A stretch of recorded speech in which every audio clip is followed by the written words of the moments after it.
implementasi aksi nyata modul 1.4 tentang budaya positif. Oke, sebelum kita mulai, saya mau mengecek konsentrasi Bapak Ibu semua. Ya, kalau saya bilang pagi, Bapak Ibu tepuk 1 kali. Kalau saya bilang siang, Bapak Ibu tepuk 2 kali. Kalau saya bilang malam, Bapak Ibu tepuk 3 kali. Oke, biar fokus kita masih terjaga ya. Oke, mulai ya. Pagi, siang, malam. Pagi, siang, malam.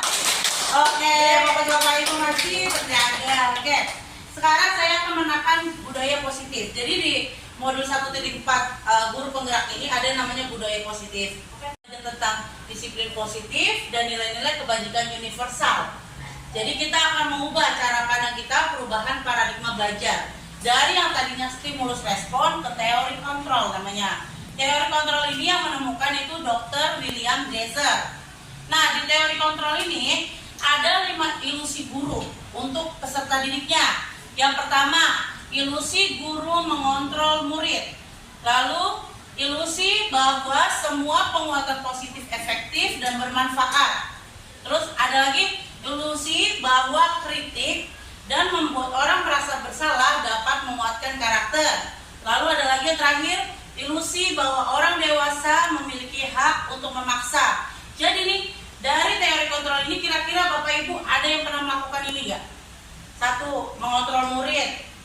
Secara tidak sadar ya, kita suka mengontrol murid. Kita mau murid sesuai yang kita inginkan gitu kan. Terus ada lagi penguatan positif efektif dan bermanfaat. Bapak Ibu pernah melakukannya? Pernah. Oke. Selanjutnya memberikan kritik anak-anak dan biar mereka tuh merasa bersalah. Nah, terus selanjutnya ada lagi orang dewasa memiliki hak memaksa. Kadang kita suka memaksa juga kan. Oke, selanjutnya itu maaf. Nah, kita lihat di sini bagaimana seseorang berubah dari paradigma stimulus respon kepada pendekatan teori kontrol menurut Stephen R. Covey. Jadi, bila kita ingin membuat kemajuan perlahan, sedikit-sedikit, ubahlah sikap atau perilaku. Namun bila kita ingin memperbaiki cara-cara utama kita, maka kita perlu mengubah kerangka acuan. Nah, ubahlah bagaimana kita melihat dunia. Nah, kita lihat di sini di bagiannya stimulus responnya. Misalkan kita realitasnya kita memiliki kebutuhan yang sama. Nah, dirubah tuh di teori kontrol bahwa setiap orang itu memiliki kebutuhan yang berbeda. Lalu semua orang melihat hal yang sama. Di teori kontrol kita berubah pandangan kalau semua orang itu memiliki gambaran yang berbeda. Jadi antara guru satu dan guru lain pasti mempunyai pandangan pada satu anak itu berbeda. Kadang yang kita anggap, ini misalnya saya anggap si A nakal, ternyata di musafat si anak ini ternyata baik gitu. Nah, itu contohnya. Selanjutnya kita mencoba mengubah orang agar berpandangan sama dengan kita. Padahal kan itu nggak boleh ya, nggak bisa, karena setiap manusia mempunyai cara pandangnya masing-masing. Jadi kita berusaha memahami cara pandang orang lain tentang dunia, tentang anak gitu. Selanjutnya, perilaku buruk dilihat sebagai suatu kesalahan. Padahal belum tentu perilaku buruk itu suatu kesalahan. Pasti mereka ada tujuannya melakukan itu. Selanjutnya, orang lain bisa mengontrol saya. Nah, diganti tuh, hanya kita yang bisa mengontrol diri kita sendiri. Nggak boleh orang lain mengontrol diri kita. Selanjutnya, saya bisa mengontrol orang lain. Begitupun sebaliknya, kita nggak boleh mengontrol orang lain gitu kan. Selanjutnya, pemaksaan ada saat bujukan gagal. Nah, kita jangan ada kata pemaksaan lagi, tetapi kita melakukan kolaborasi supaya menciptakan sebuah pilihan-pilihan baru. Selanjutnya ada lagi model berpikir menang atau kalah. Nah, kita harus tetap itu otak kita supaya kita mempunyai berpikir harus menang, menang, dan menang. Selanjutnya, apa sih makna kata disiplin? Jadi seseorang yang memiliki disiplin diri berarti mereka bisa bertanggung jawab terhadap apa yang dilakukannya karena mereka berdasarkan tindakan mereka pada nilai-nilai kebajikan universal. Nah, Ki Hajar Dewantara itu ngomong, pertanggungjawaban itulah selalu menjadi sisihannya hak atau kewajiban seseorang yang pegang kekuasaan atau pimpinan dalam umumnya. Adapun artinya tidak lain, orang tadi harus mempertanggungjawabkan dirinya serta tertib lakunya diri dan segala hak dan kewajibannya. Nah, kalau kita sudah punya hak, punya kewajiban, kita harus tahu disiplin diri kita itu harus seperti apa.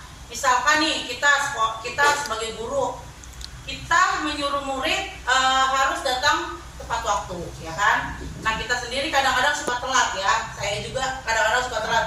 Nah kita tuh harus belajar disiplin dalam kata universalnya seperti apa gitu.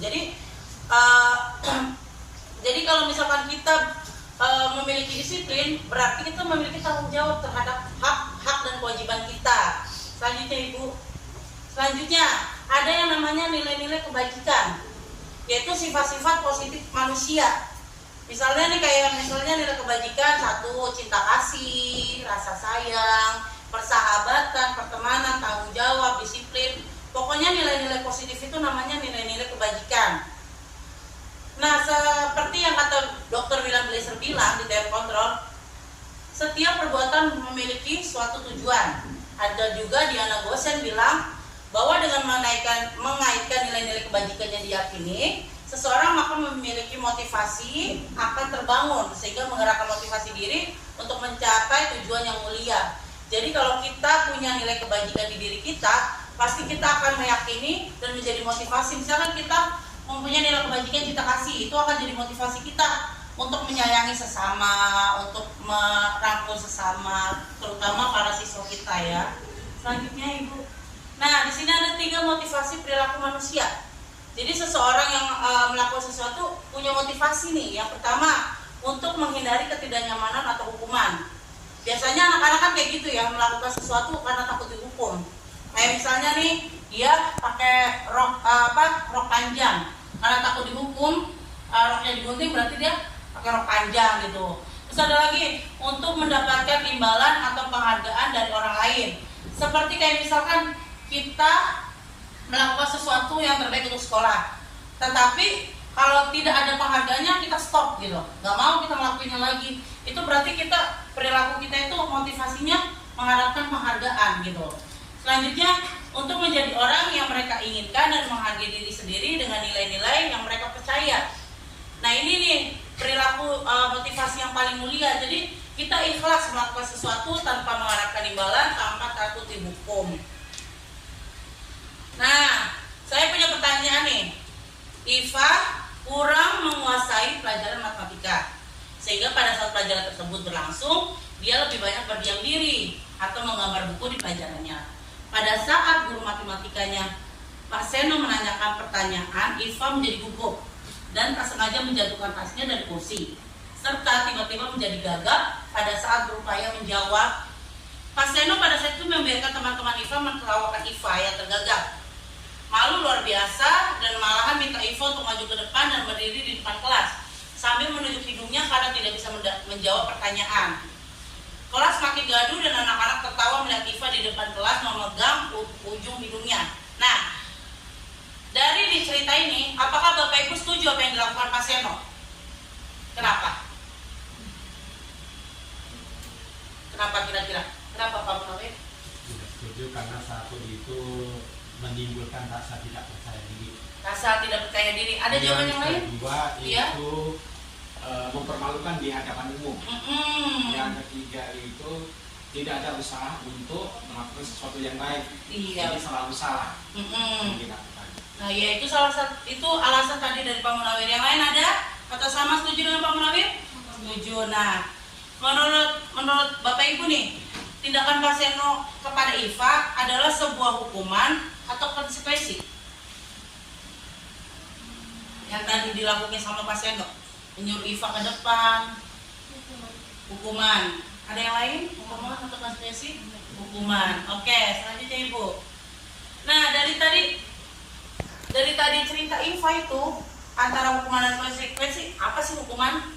Kalau hukuman tuh biasanya kita melakukan itu secara tidak terencana, spontan gitu kan. Nah, misalkan anak-anak tadinya kita nggak mau hukum gitu kan, nggak mau ngasih hukuman di kelas. Di kelas itu dia berisik tiba-tiba ngobrol pas kita ngajar, terus suruh maju, berarti kan itu seperti hukuman ya. Lanjut Ibu. Kalau konsekuensi kayak gimana? Kalau konsekuensi itu udah disepakatin. Misalkan kita masuk nih ke kelas, selama pelajaran Ibu jangan ada yang ngobrol. Kalau kalian mau ngobrol silakan keluar. Itu sudah. Jadi kalau misalnya ada yang ngobrol kita suruh keluar berarti konsekuensi. Jadi kalau konsekuensi itu sudah terencana, sudah perjanjian dengan si anak. Selanjutnya ada lagi yang ketiga namanya restitusi. Nah, restitusi itu proses menciptakan kondisi bagi murid untuk memperbaiki kesalahan mereka. Jadi kita kayak ngajak konseling anaknya. Kita tanya nih, misalkan ngobrol nih dia, kita tanya dulu alasannya kenapa kamu ngobrol gitu. Udah setelah tanya kenapa kamu ngobrol, tanya lagi alasannya apa kamu ngobrol. Oh, gitu. Nah, yang terakhir nih ada lagi belum Bu. Nah, terus yang terakhir ditanya lagi setelah kita nanya alasannya apa. Nah, terakhir tanya lagi itu udah sesuai keyakinan kelas kita enggak gitu. Kalau ngobrol itu emang keyakinan kelas kita tuh apa gitu. Oke, selanjutnya Ibu. Nah, ini tuh 5 kebutuhan dasar manusia. Nah, setiap orang melakukan sesuatu pasti ada motivasinya, ada kebutuhan dasarnya. Pertama nih, kebutuhan untuk bertahan hidup atau survival. Terus ada lagi kebutuhan kasih sayang dan rasa diterima. Selanjutnya ada kesenangan, ada kebebasan, ada penguasaan. Nah, dari cerita Iva itu kira-kira kebutuhan apa yang dibutuhkan Iva sebenarnya? Apa? Kasih sayang dan rasa diterima. Ada yang lain? Penguasaan atau power. Ada yang lain? Kebebasan. Nah, tadi tuh kayak Iva tadi, biasanya kebutuhan dasarnya dia itu rasa kasih sayang dan ingin rasa diterima. Karena kan dia kan gak diterima tuh dengan perilaku dia seperti itu kan, dia nggak bisa matematika, dihukum dan segala rupa gitu. Jadi dia nggak semangat, malu. Jadi ada kebutuhan dasar dia yang salah satunya itu kasih sayang dan rasa diterima gitu. Selanjutnya, nah selain tadi kita punya kebutuhan dasar, kita itu punya posisi kontrol Ibu. Posisi kontrol itu ada 5. Yang satu penghukum, 2 pembuat merasa bersalah, 3 teman, 4 pemantau, 5 manajer. Kira-kira nih Bapak Ibu ada di posisi keberapa? Posisi kontrolnya. Kira-kira ada di posisi keberapa? 3 teman, Bapak 4 pemantau, teman dan pemantau. Yang lain? Kira-kira ada di posisi berapa? Penghukum, pembuat merasa bersalah, teman, pemantau, manajer. 3 teman. Oke, kita lihat ya. Di sini nih motivasinya guru berbuat. Kalau misalkan kita sebagai penghukum, kalau siswa ada melakukan kesalahan, kita lebih ke menghardik, menyakiti, menyindir gitu. Kalau kita membuat orang merasa bersalah, kita biasanya menunjukkan kekecewaan gitu. Kalau penghukum nih, kalau misalkan kita ada anak yang ibaratnya bersalah gitu, kita ngomongnya kalau kamu tidak melakukannya, saya akan hukum kamu ya, saya akan suruh kamu lari ya, gitu kan. Itu sebagai penghukum. Akhirnya apa? Anak sakit hati sama kita, ya kan? Nah, kalau pembuat orang merasa bersalah nih, misalkan ada anak melakukan kesalahan, nah kita nunjukin nih kekecewaan kita. Ibu mah kecewa sama kamu, nggak mau ngerjain PR gitu. Ibu mah kecewa, kamu nggak datang di kelas ibu kayak gitu. Nah, nanti apa? Dia jadinya bohong. Kalau misalnya ngerjain PR, jadi dia bohong, nanti dia nggak ngerjain PR lagi, dia jadi nyontek kan ke temennya, kan timbulnya jadi apa? Bohong kan. Nah, kalau sebagai teman nih, membuatkan alasan-alasan untuk muridnya. Misalkan kita mau nyuruh anak ngerjain PR, nah kita ngomong, kamu nggak kasihan sama ibu gitu kan, kamu nggak kasihan sama ibu nih nggak ngerjain PR, terus ya udah nanti ibu bantu deh kayak gitu-gitu. Nah, akibatnya apa? Anak-anak ketergantungan sama kita. Jadi dia nggak bisa mau berdiri sendiri, tuh nggak bisa gitu. Jadi dia kalau misalnya mau ngerjain sesuatu, kasihan dia Bu Safa misalkan gitu ya, mau ngerjain PR bahasa Inggris nih, kasihan Bu Safa kalau udah nggak ngerjain gitu. Kasihan Bu Safa. Jadi kayak ketergantungan, jadi dia nggak ada kesadaran diri mau ikut mengerjakan gitu. Selanjutnya ada pemantau, menghitung dan mengukur. Jadi kita kumpulin Bu, semua kesalahan anak kita kumpulin nih. Misalkan di kelas kita nih, kamu nggak ngerjain PR ibu berapa kali, kamu tidur di kelas ibu berapa kali gitu. Jadi kita mantau gitu berapa kali kita. Terus kalau misalkan kamu nih apa peraturannya kayak gitu. Jadi anak-anak merasa apa jadi akibatnya? Merasa diawasi gitu. Selanjutnya kalau manajer, kita mengajukan pertanyaan-pertanyaan. Jadi kalau kayak tadi kayak restitusi tadi nanyain apa, kenapa, alasannya, terus keyakinan kelasnya apa, terus bagaimana kamu berubah, perbaikinya. Nah, jadi dia hasilnya apa? Karakternya jadi kuat. Silakan Ibu. Nah, sekarang saya tanya, mengapa kita pakai keyakinan kelas, bukan peraturan kelas? Kira-kira kenapa? Mengapa kita nih sekarang nih pakainya keyakinan kelas, bukan peraturan kelas? Karena kalau kita pakai keyakinan itu tanpa ada dan tidak ada guru pun pasti dia itu melakukan sesuatu yang baik. Ya. Itu kalau dengan keyakinan. Tapi kalau dengan apa itu? Peraturan Kelas itu biasanya itu ada serba pura-pura. Nah, iya benar kata Pak Munawir. Jadi kenapa kita sekarang harus pakai keyakinan kelas? Boleh digeser? Jadi kalau kita pakai keyakinan kelas, seseorang itu lebih termotivasi karena dia ada kerjasama. Misalnya antara guru dan murid kerjasama tuh membuat keyakinan kelas. Jadi dia kalau mau melakukan kesalahan, gue udah membuat keyakinan kelas nih sama guru gue gitu. Nah, kalau peraturan kan cuma tulisan aja tuh, tulisan tanpa saya aja yang buat sendiri, nggak ngajak yang lain, saya aja guru buat sendiri. Peraturan, kamu dilarang membawa apa gitu, kamu dilarang membawa senjata tajam gitu kan. Hanya peraturan, tapi kan kenyataannya kadang kita nggak buat keyakinan kan, anak-anak suka di luar ini ya, nalar. Selanjutnya, nih contohnya keyakinan kelas. Setiap anggota kelas perlu belajar. Ini untuk keyakinan kelas 1, ini ada kelas 5, ada kelas 7. Misalnya kalau kelas 7 ya, yang udah mendekati SMA. Kami meyakini bahwa sangat penting untuk menghormati semua orang dan barang milik orang lain. Jadi kalau dia mau maling barang orang, dia udah punya keyakinan kelas itu nggak boleh. Saya udah punya keyakinan kelas sama guru saya, sama teman-teman saya. Terus ada bekerja, ada diterima dan memiliki. Silakan itu boleh. Nah, tadi itu saya ngomong restitusi ya. Restitusi itu dia itu ada segitiganya, segitiga restitusi. Jadi kalau kita mau melakukan sesuatu untuk memancing anak supaya karakternya kuat, kita bisa melakukan segitiga restitusi. Segitiga restitusi itu suatu proses dialog yang dijalankan guru atau orang tua ke anak kita di rumah juga bisa, agar dapat menghasilkan murid yang mandiri dan bertanggung jawab. Nah, ada 3 langkahnya. Langkahnya yang 1, menstabilkan identitas, yaitu kita semua akan melakukan hal terbaik yang bisa kita lakukan.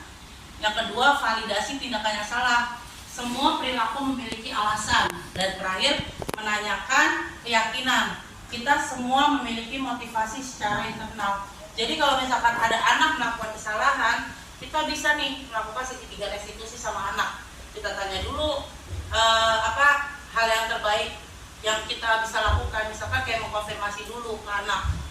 Terus selanjutnya kita validasi nih tindakan yang salah. Misalkan ibu tahu kalau semua orang bisa melakukan kesalahan termasuk ibu. Nah, kamu kenapa melakukan itu? Apa alasannya? Kita tanya alasannya. Nah, setelah menanyakan alasan, kita kuatin tuh dengan menanyakan keyakinan dia untuk perbaikan dan konsekuensi seperti itu. Nah, ini contohnya. Kalau validasi nih, kayak menstabilkan, setiap orang pernah melakukan kesalahan. Terus kamu bukan satu-satunya yang pernah melakukan ini. Selanjutnya kalau validasi tindakan salah, kamu tentu punya alasan melakukan itu. Terus adakah cara yang lebih efektif? Kalau menanyakan keyakinan kelas apa yang telah kita sepakati? Kamu ingin menjadi orang yang seperti apa? Nah, dalam segitiga restitusi ini, sisi 3 ini bisa digunakan semua, bisa digunakan salah satu atau salah 2. Nah, nanti sesuai dengan berat atau ringannya kasus anak tersebut, seperti itu. Ada yang mau ditanyakan? Tidak ada. Oke, terima kasih Bapak Ibu sudah meluangkan waktunya untuk mendengarkan saya berbicara. Semoga ada ilmu yang bisa ditangkap ya, walaupun sebentar aja gitu. Oke, terima kasih semuanya. Besok esnya ya. Assalamualaikum warahmatullahi wabarakatuh.